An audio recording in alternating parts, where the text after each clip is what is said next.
Hi, good evening. This is Professor JPS, and this is Communication Arts 257, American Film Heritage, film class and films in the 1960s and early 70s.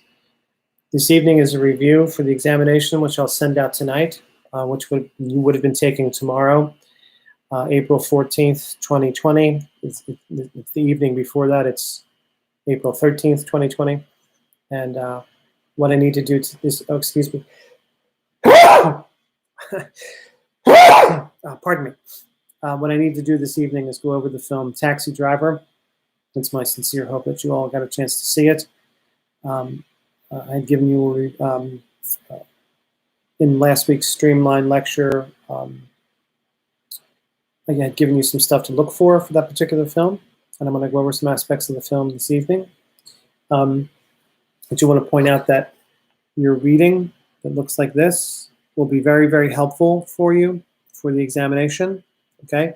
The program notes that I have here, the basic reading from McGill's Survey of Cinema is just okay. It's not bad, but the program notes I think will be very, very useful for you. Again, this is one of Martin Scorsese's films that really put him on the map and allowed for his reputation to grow quite significantly in 1976. And this is a film I think that represents a kind of slight change from the kind of more hippie-ish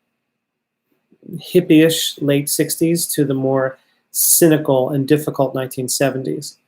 Some of the changes in the 1960s reflected some aspects that were fruitful and powerful and interesting, but the 70s brought on this time period that was a little bit more downtrodden in American life. This movie is made in 1976, and in 76, as we mentioned a little bit in last week's lecture, there is the loss of the Vietnam War. The Vietnam War ended in March of 1975, and the communists took over North Vietnam, and Vietnam that today is a communist country, and the United States' objective of stopping communism in Vietnam was not successful.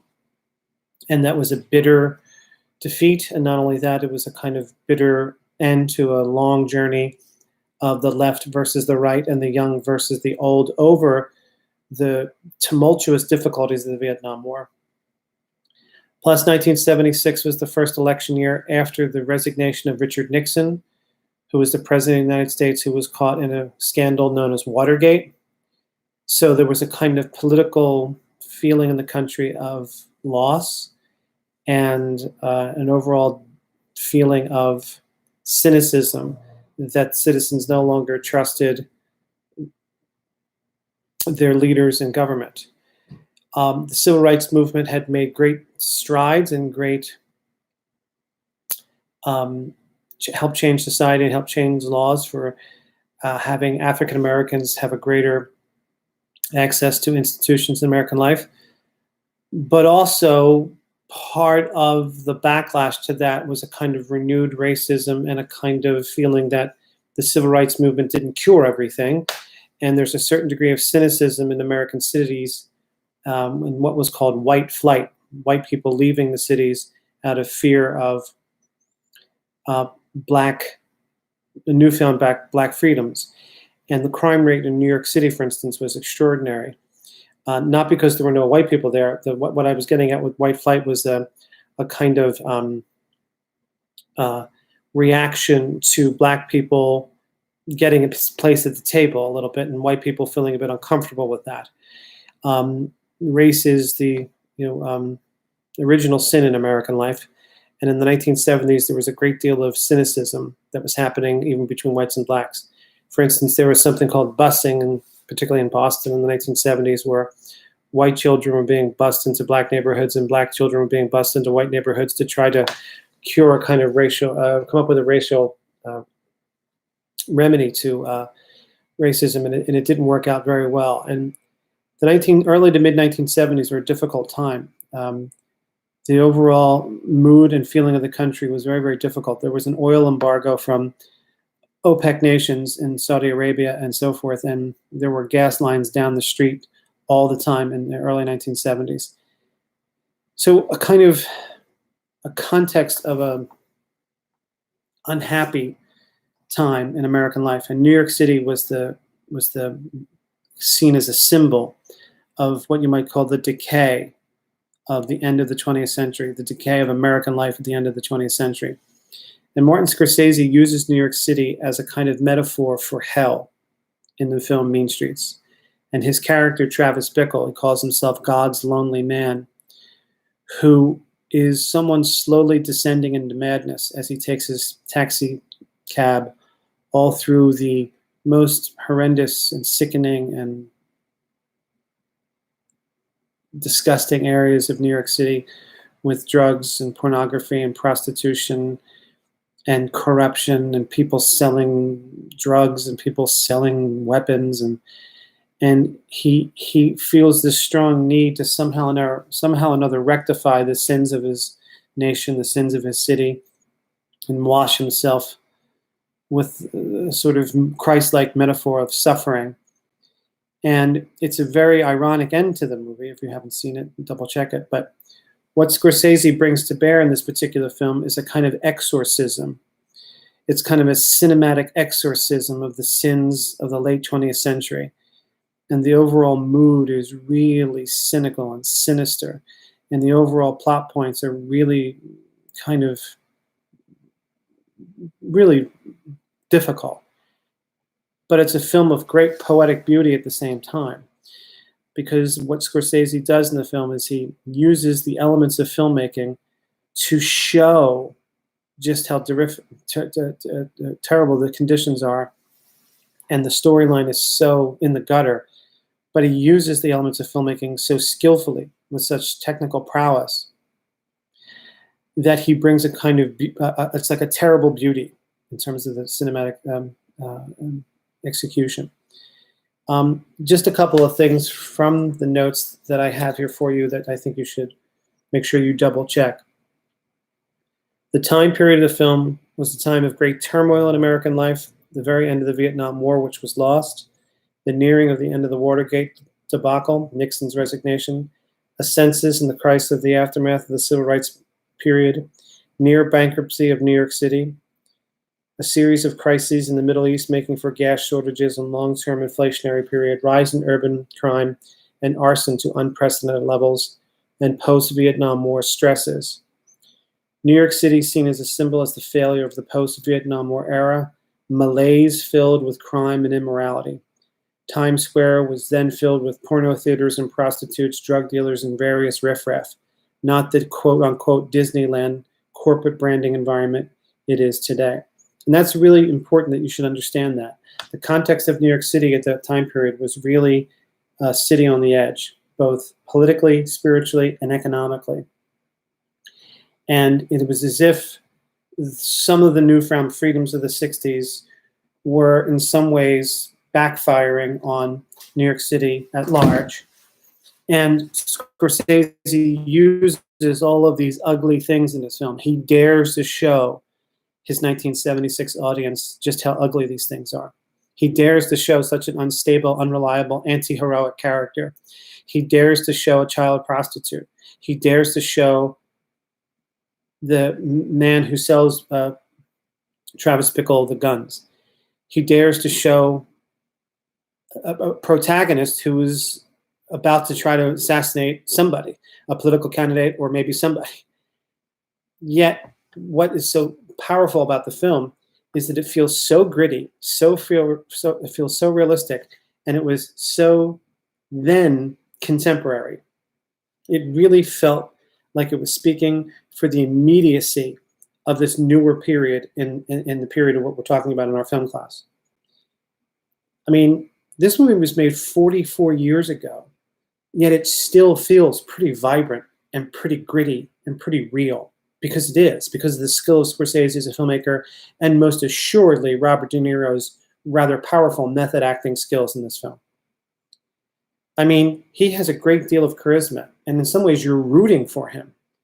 And in some ways he has a pure heart, but he's starting to become crazy. He's starting to descend into a certain kind of madness.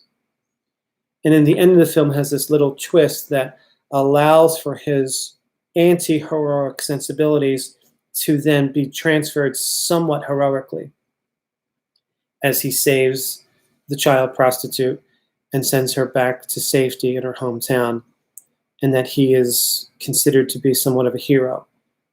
But the film, as it progresses from the beginning, middle, and end, it offers a kind of surprising ending that the De Niro character, Travis Bickle, is indeed heroic, because he doesn't quite act heroic. Okay. Number two, Scorsese uses New York as a metaphor as the hell it and the country had descended into. He fills the screen with its ugly beauty, slow motion shots of steam rising out of the city's streets in full lush technicolor, a moving musical score that punctuates the mood of the afflicted city. The score is by Bernard Herrmann, who was Alfred Hitchcock's main music person, and this score just happens to be his very last score that he made before he died. Psychological voiceover narration from a man who soon becomes a, quote, unreliable narrator. Unreliable narrator means he's not necessarily be trusted because he's a little off his rocker. And visual compositions that are often off-kilter. Spatial dislocations, in the words of a person who wrote a textbook that I don't have you guys use anymore. There are spatial dislocations often in the film where De Niro's character is looking at something just off, as much as he's just off a little bit from time to time. Number three, POV. POV means point of view. Point of view, as much as possible, the movie is shot from Robert De Niro's point of view. We see what he sees, and we, as he is, disturbed by what he sees and essentially feels. What's interesting about this movie is that the Robert De Niro character is not necessarily a likable character. He's not necessarily someone we are supposed to identify with. He's someone who has somewhat of a pure heart, but as I say, when he enters what is considered to be the sort of metaphoric hell, and he starts to try to deal with this particular hell, it's making him descend into a certain kind of madness. So the things that he's saying to us in voiceover narration are not necessarily to be trusted, nor are they supposed to be necessarily to be viewed as sane, right? But we're still trying to figure out what he's going to do because he's our protagonist. I think the character is relatively anti-heroic because he's not necessarily espousing the themes and values of a normal heroic character. We don't want to be like Travis Bickle, but we find his ability to deal with all of the ugliness around him somewhat interesting. And remember, this is not an art house film. This is not like a small budget film made to be shown at a small theater. This was, Columbia Pictures. This was a budget film with on the rise A-level director and A-level actor, and it did quite well, even though it had all of this brooding, cynical ugliness to it. And the brooding, cynical disgust that's in the film is actually sort of kind of dealt with or exorcised, not exorcised, not when you jump around, like an exorcism, right? And Scorsese, he's a Catholic, but he's also, he's literally a Catholic, but he's also in his entire career been someone interested in sin and redemption. He's very Catholic in his filmmaking. By that I mean as an adjective.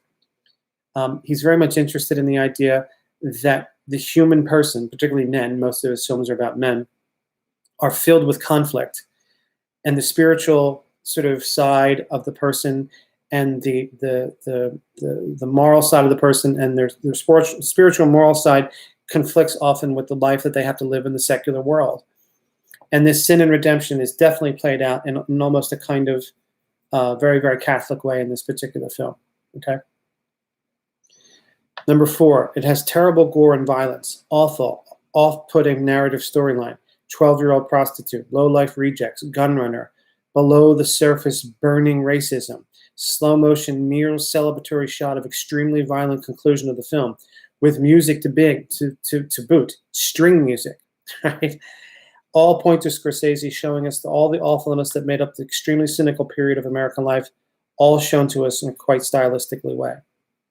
That sequence after De Niro goes to the house of prostitution, and he's shooting up the place, and he goes in and he kills the person who's outside, and he kills a person who's paying for sex.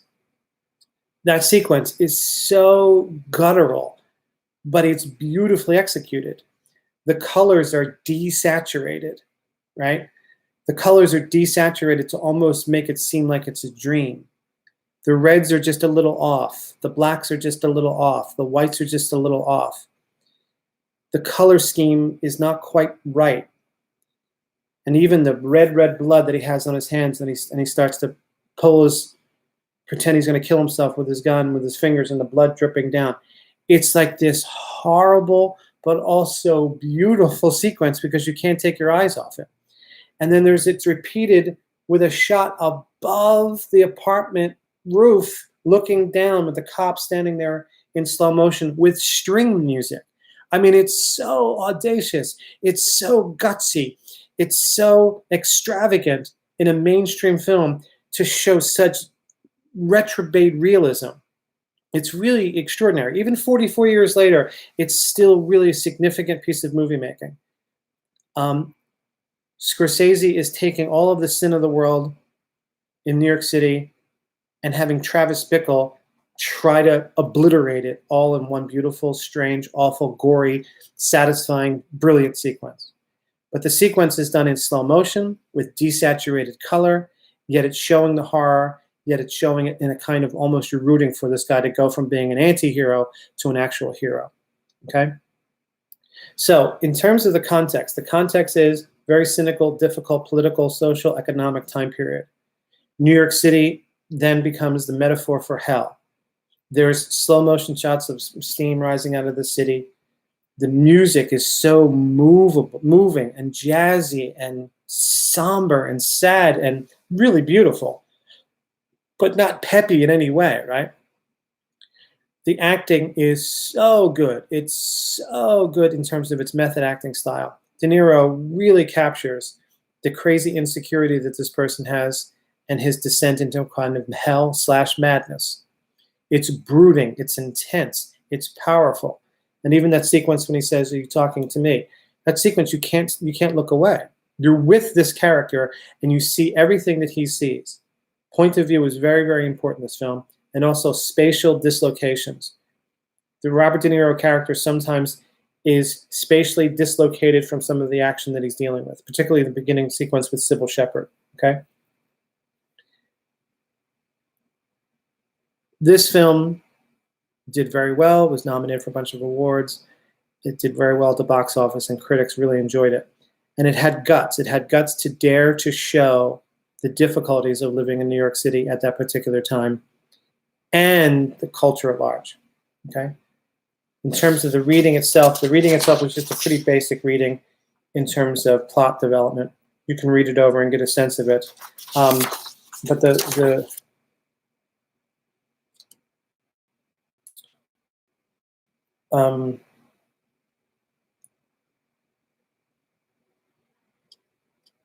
movies, I think the most important point for the reading is on the last page of the reading, where they're talking about the film is much more psychological than it is about than sociological. They don't judge the character as bad. They show him in all his warts. They show him in all his shades of gray. He's not a black and white heroic character. He's a character who is somewhat touched by madness, okay? So that's Taxi Driver. In terms of what you're going to be asked for in the test, I'm going to send the test to you in like another half an hour or so. The test deals with 4 films, okay? It deals with American Graffiti, which we'll go over in a minute, MASH, Godfather, and Taxi Driver, which we just went over, okay? In terms of American Graffiti, I think this might have been the last film we actually saw in class, and I think I got a chance to talk about it a little bit. I did talk about it in one of these lectures. I just want to go over real quickly. Again, this is what your reading, oh, that's smashed. This is what your reading looks like for American Graffiti. The reading looks like for American Graffiti. You should have it, okay? The reading for American Graffiti is okay. It's so-so. but in terms of what I would want you to look for are these things, okay? So in terms of the elements of filmmaking or mise-en-scène, elements of filmmaking or mise-en-scène, the film has what's called low-key lighting. Low-key lighting. It's a relatively dark film. When I say dark, I mean visually dark because it all takes place in one night, okay? And there's not a whole lot of environmental light that's shown in the movie. That is to say, there's not a whole lot of times where there are near lights. And occasionally, the movie makers cheat and boost some little lights here and there in the car so you can actually see their faces.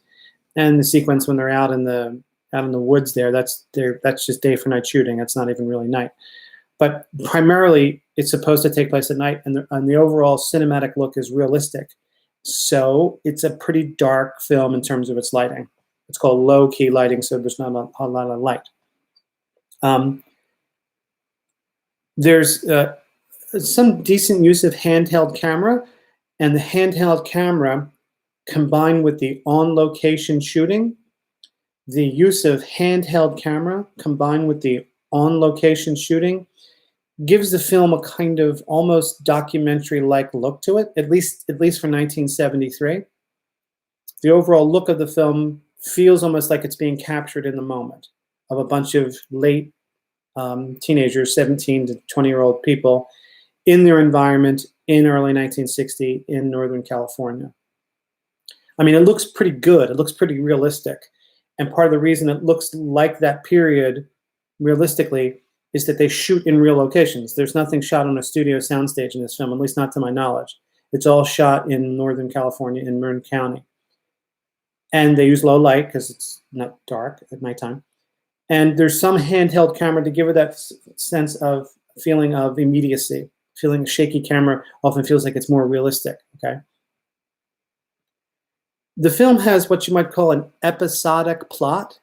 Episodic plot, like it's filled with a bunch of episodes rather than one strong plot, one strong narrative, or one strong protagonist. I don't think the film has one strong protagonist. I think perhaps the Richard Dreyfuss character is perhaps the main character, but he's not the main character. Maybe there's a bit more screen time spent with him, but it's really everybody's story to reflect everybody's coming of age, right?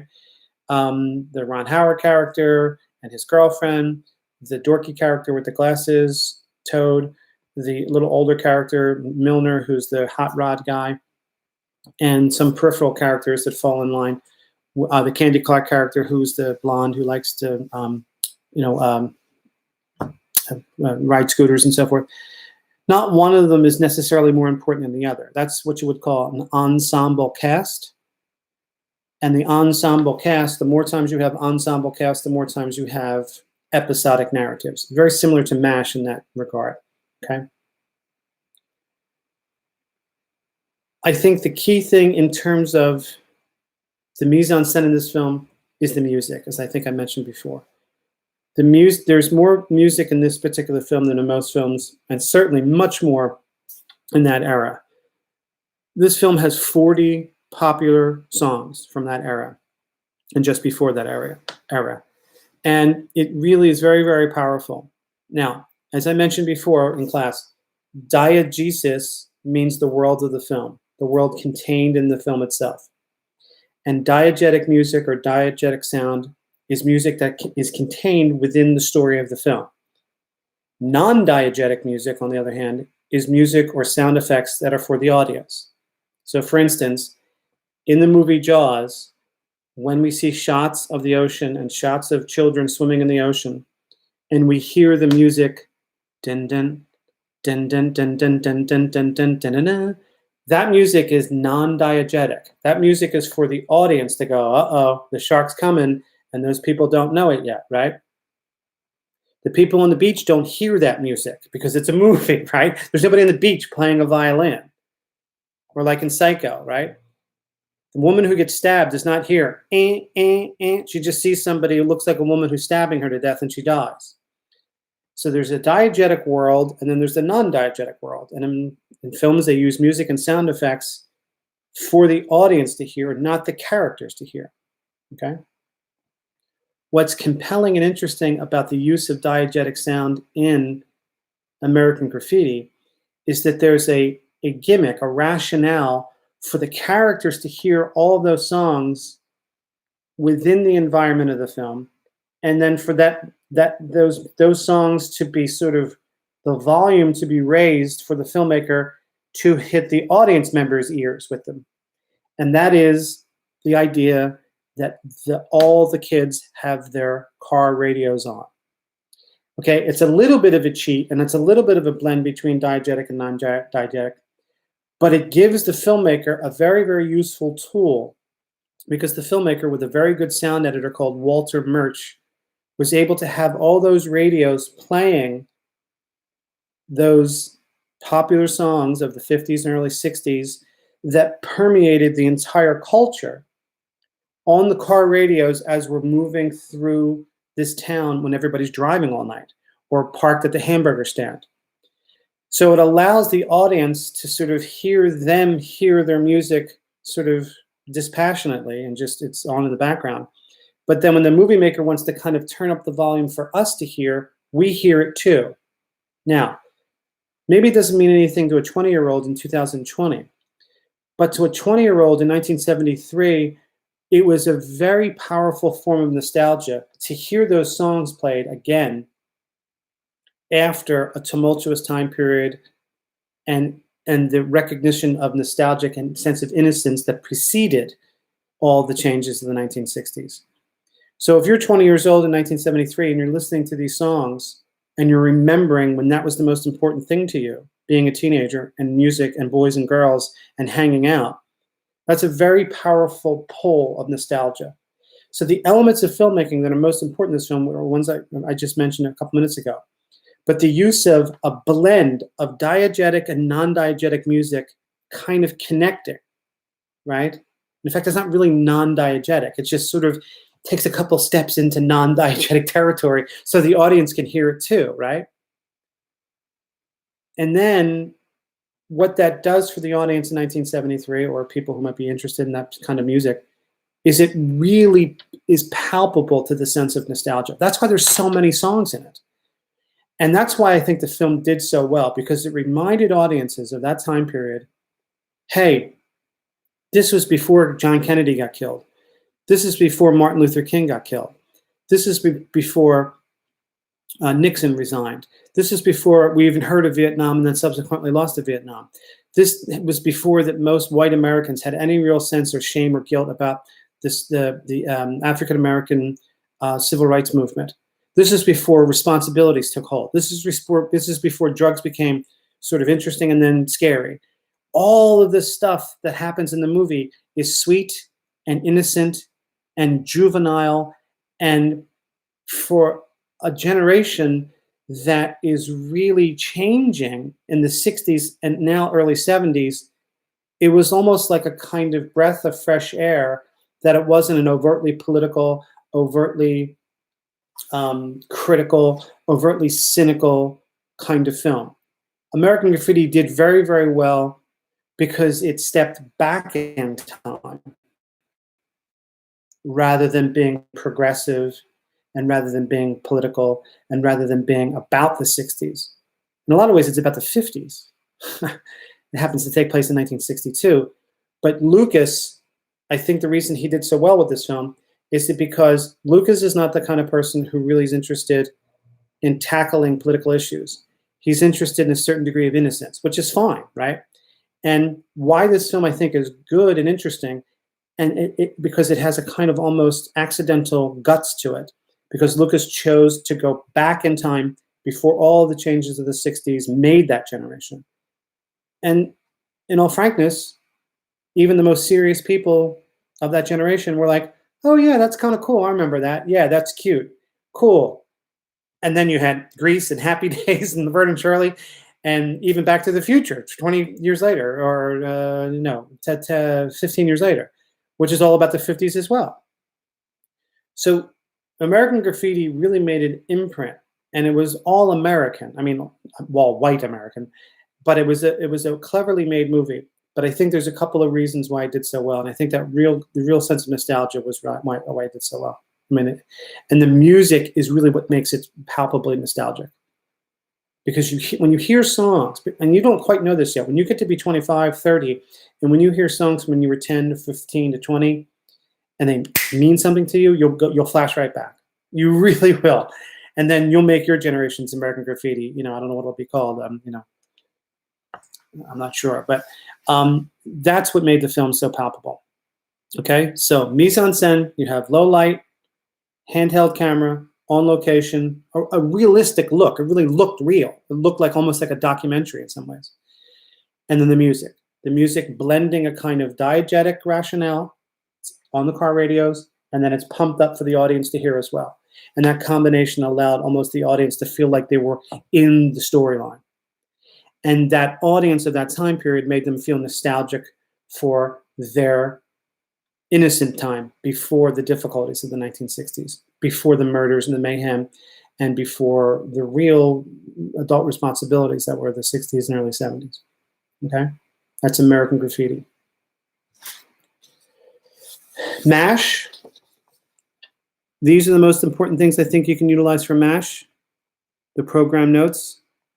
MASH, I think, is not a film that ages that well. I think it has a kind of lagging sexism and lagging racism to it. But at the time, again, this movie's 50 years old, which I can't even believe. At the time, the movie really was a big hit with audiences, mainly because it sort of piggybacks on what we talked about with Dr. Strangelove. It takes the power of the military and makes fun of it at an almost absurd level. The movie is very loosely structured. Again, another episodic narrative. It has a large ensemble cast. It doesn't have one strong storyline. It has a series of episodes that are relatively juvenile, sexualized, pushy, funny, irreverent, but it really hit with audiences because it took the Korean War and sort of substituted the anti-Vietnam War feeling, but it was the Korean War that they were utilizing. But just barely. I mean, they're only saying it in name only. Everyone knew that they were making fun of the militaries and its expenditures in Vietnam and its losses in Vietnam and its difficulties in Vietnam. It's really about Vietnam, at least in terms of its target, right? Its target is to satirize and make an absurdist, irreverent comedy about the lack of valor in the military at that time period. A couple of things that I have on here that I want you to make sure that you have. Altman uses Panavision cameras, which are known for their width, yet he utilizes telephoto lenses, which the foreground and background planes collapse onto the midground plane, making the film seem fuzzy much of the time. The combination actually makes the film feel claustrophobic, like they are trapped in their environment and their circumstances, and also drained of any brightness. The overall effect is a kind of drab realism. We talked about this during MASH week, okay? When you have a telephoto lens, the foreground space, which is up in front, the background space, which is behind, they kind of collapse on each other. And the midground space is the only thing that's focused. The foreground and the background are fuzzy. And when he shoots that with a wide camera, a wide Panavision camera, it almost makes it completely claustrophobic. And they live in tents in the movie, and it's an ugly place where they live, and they're in the operating chambers, and it makes the film feel like they're trapped. And that's what he's using to do that, okay? He has something called overlapping dialogue, which I think audiences got tired of. I think audiences were like, well, okay, that's enough. But at the time, it seemed refreshing to hear people talking over one another. It almost felt more like real life. And Altman, he used that in a lot of his films. He liked that. Altman liked mess. He liked the kind of controlled mess in his films. He was not a slick movie maker, and he didn't care for slickness. He was interested in human behavior. And if human behavior was about talking over one another, he just let that fly. Okay. The music is used completely ironically. All of it is rah-rah music that is just being made fun of. Okay. There was no place for rah-rah music in a war that America was not happy with, that half the country hated, that people were coming home in body bags every week. And when you have this rah-rah music, it's used for people to laugh at it, to laugh at the idea that rah-rah, we're going to win one for the Gipper. It was all kind of silly. Again, ensemble acting, there are a lot of people in this movie with speaking parts. It's kind of spread out and widened out. It's just a different way to go. And the key idea in terms of the idea of context, although the film is set in Korea, the Korean War, which is 1949-1950, it is really making a comment on the Vietnam War. Audiences in 1970 were ready to have the established military satirized. Even though the jokes are technically placed within the setting of 49-50, the film's tone evokes a 1960s feel. For example, Trapper and Hawkeye are not really playing period. By that I mean they're not made to look like a soldier of the 1949/1950 era, but of the contemporary 60s, 1970, because the film is kind of farcical anyway, and it worked. The film was a huge surprise hit in 1970 because anti-war audiences identified with the anti-war theme. And that's really the key idea with MASH, okay? There's a handful of elements that are mise-en-scène that are interesting. There's a handful of elements that make the film powerful because it's an anti-war, anti-military film. In the film, it's not quite satire. I would call it more farce. Farce is a little bit more exaggerated. Satire, like Dr. Strangelove, although somewhat exaggerated, it was played straight. Here, it's not really played straight. They're almost winking at the camera, like Mike Myers and Austin Powers or something. And the music is used relatively ironically too. And that was relatively new for that period. I would call it a farcical comedy, but the film is really about tapping into anti-war, anti-military sentiment that was really high in 1970. And audiences, I mean, no one knew who Robert Altman was. And audiences did the movie did very, very well with audiences in 1970. Okay. The reading itself, again, is not bad, but I would stick to the program notes that I had given you, okay? And remember, it has nothing to do with the television show. In fact, the television show's overall tone is much different than the film. The film is, and I think the film hasn't aged that well in some ways. There's some things about the film that strike the wrong tone in our more woke time period. But that's okay. I mean, that's fair game for us to criticize it 50 years later. But I don't want to throw the baby out with the bathwater, right? I want to look at this text for why it was powerful and interesting 50 years ago, befitting our time period in our class, while at the same time having it fair game to criticize its less than subtle racism, and it's misogyny and sexism. I mean, it's there, it's palpable. But, so it goes, okay? And the film The Godfather, again, the program notes that I had for you, I think will be most useful. Okay, just keep in mind, part of the reason The Godfather is such a powerful film is that it differentiates itself from gangster films up until that era. As I mentioned, there's a whole, 4 or 5 decades of gangster films that follow a similar pattern that change a little bit with each passing decade. The similar pattern is, that crime is a vicarious thrill for us to watch in movies, because we don't do that ourselves, because we go to jail and we're too scared and we pay our taxes, and we don't have the stupidity or guts to become a drug lord or whatever. But in the 20s and 30s, these movies were really reflecting this idea of the rising immigrant. And when the rising immigrant is killed, then things are put back to normal. And the 40s and 50s is a much more psychologically dark, brooding character who is the male is taken in by the female much of the time, sensually or sexually, and makes terrible mistakes, and is a much more brooding psychological character. The 60s gangsters is most best reflected by Bonnie and Clyde, who are kind of almost somewhat revolutionary heroes, right? Anti-heroes to be sympathized with. But The Godfather is a film that really, really for the first time in a major motion picture equated organized crime with government, with corporations, with capitalism itself.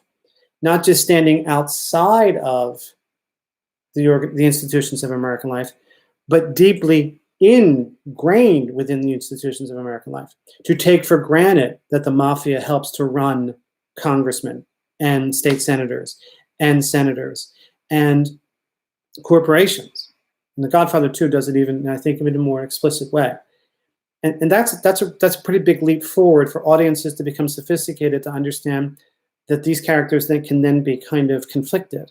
So you have the Corleone family, which is the literal family of the father and the sons and the one daughter, and their life. But then the Corleone family, this extended crime family, in some ways is a metaphor for capitalism, in some ways a metaphor for the United States government or / foreign policy, right? So when Michael, who doesn't want to get mixed up in the family business and fights for his country in World War II, when he sees that his father is shot and almost killed, he must be the dutiful son and take over the family business, even though he knows it's a criminal enterprise. In the same way that if you work for a corporation, you must do your job and beat other corporations, and if you don't, you lose, right? Or if you're drafted to go into the army in 1969 or 70, 71 and 2 in these movies, you must go kill, Vietnamese people because your country's telling you to. Prior to that era, movie makers did not make the crime gangster film as sophisticated as this. And what was sophisticated about it is that they were showing it as a matter of course, as a matter of reality, that the mafia were not just gangland people, but actually very organized and very institutional within the corruption in the United States.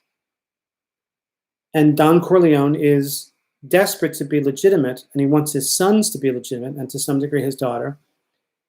And he can't get there because of the sins of his own past. And that's the tragedy of The Godfather. That's why The Godfather did so well, because not only is it because audiences came to sort of sympathize with Don Vito Corleone and the Corleone family, and they wanted to win. And the Corleone family ends up winning by eliminating the competition, right? That's what you do in business. That's what you do if you have an army. That's what you do when you're trying to fight communists. So it was a very, very timely film and a very, very powerful film, and it's relatively critical of capitalism because it says absolute power corrupts absolutely.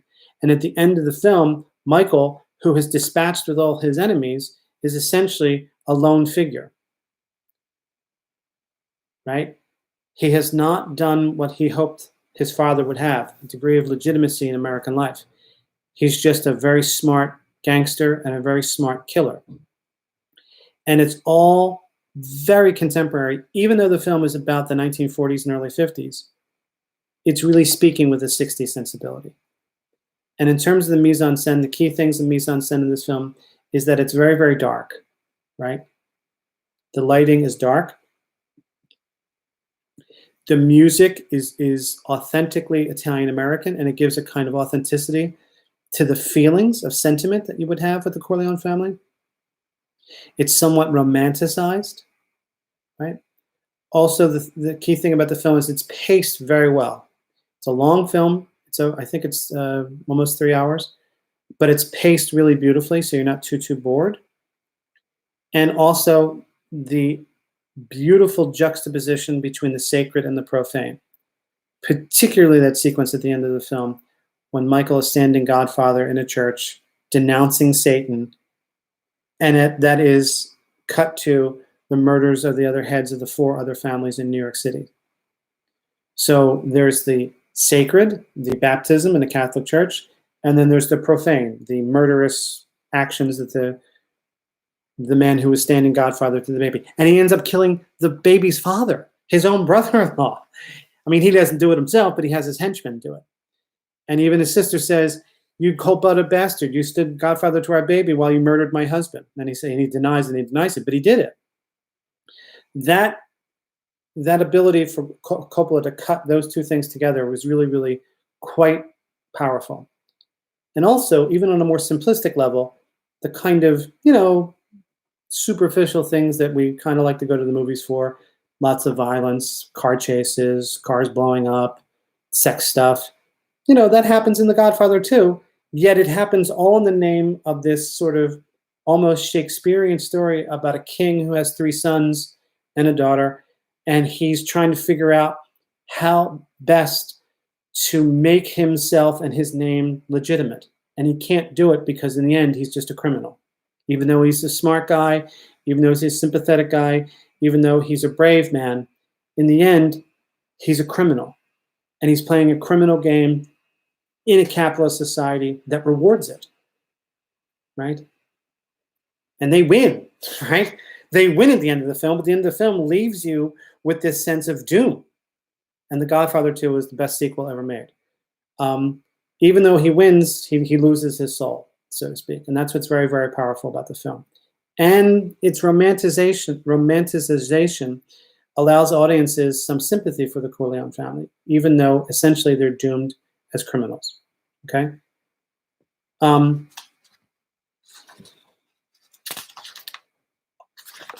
And in terms of the reading, stick to the very first page, what I have underlined, and also page 115 that I also have underlined. It gives you some information about the Corleone family. Okay. And in terms of Taxi Driver, that stuff that I mentioned earlier in the talk. Okay. So today was kind of a stormy day. I know some of you might have had my other film class this past Thursday. The test was supposed to be due at midnight tonight, and some of you have not handed that in or emailed it back to me. I know some of you are might have had your power out. Just get it to me as soon as you can. But that's the other class. Excuse me. Realize that there's really not a ton of time left in the semester. Okay. Tomorrow is like the middle of April essentially. We have 3 films left, and then a final exam. We have this time next week we'll be doing Chinatown, Network, and Breaking Chinatown the week after that, and Breaking Away on May 5th. So the final exam will be in and around May 14th. We'll see exactly how we'll have that in. I just have to have it back so I can give you guys a grade. The other thing I want to mention is, I'm not sure how many of you, what your situation is. I want you to certainly stay safe. If any of you are sick or family are sick, my heart and prayers go out to all of you. Do the best you can. Also, make sure that you're understanding that, it's my hope, I think, but I don't know for sure, but it's my hope that we'll all be back in the classroom in the fall. So, we need to do pre-registration for the fall, for the spring. In the spring for the fall. We really need to do that. I'd be happy to go over anything that you'd like. Please email me if you feel like you need to know what classes you need to have. I'm also teaching a summer course. I don't know if that's going to go, but it's my understanding that summer courses are probably going to be all online. I'm teaching the first summer session.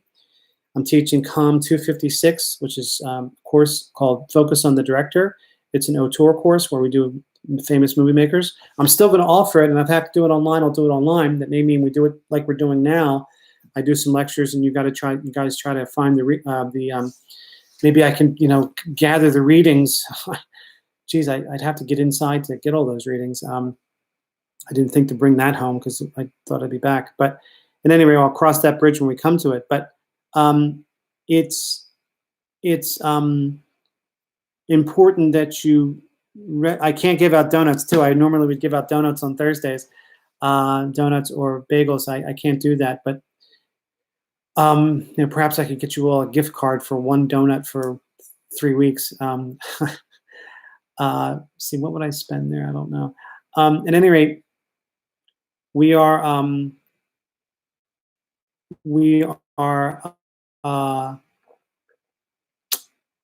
I think what you should do to figure out what courses you need is to go to the NCC website and get your degree evaluation to see where you stand. Okay, I'd be happy to talk with you, email with you. I think I can Zoom. I think I figured out Zoom.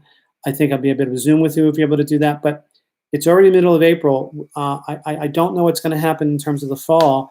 It's my hope and maybe even my belief that since the economy may be pretty bad through the summer, that a lot of families may have their children be going to community colleges, because often community colleges have higher enrollments when the economy is down. And if that's the case, you really should make sure they're pre-registering for classes. You can do it online. If you just need a push in the right direction, please let me know. I'd be happy to do that, okay? And also just stay safe. And for those of you who are hearing my voice in COM 257, please try your best to get to your NCC email account, okay? And just if you haven't talked to me in a while, email me, okay? Just email me. I will email you back. I will try to put your personal email on my list, but it's just too hard. I have over 100 students, okay? There's a way to link your NCC email to your personal email. If you can figure that out, please do it, because it's hard to track everybody down. Now, I know a lot of people are working a lot of hours if they have a job that is part of the job community that's considered essential.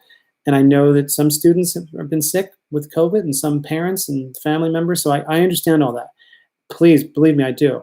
You will not be in trouble with handing things late, but you just need to keep in touch. Just let me know, okay? All right. Have a good evening. I'm going to send out the test right now, and I'll email it to you guys. Stay safe and wash those hands. Night.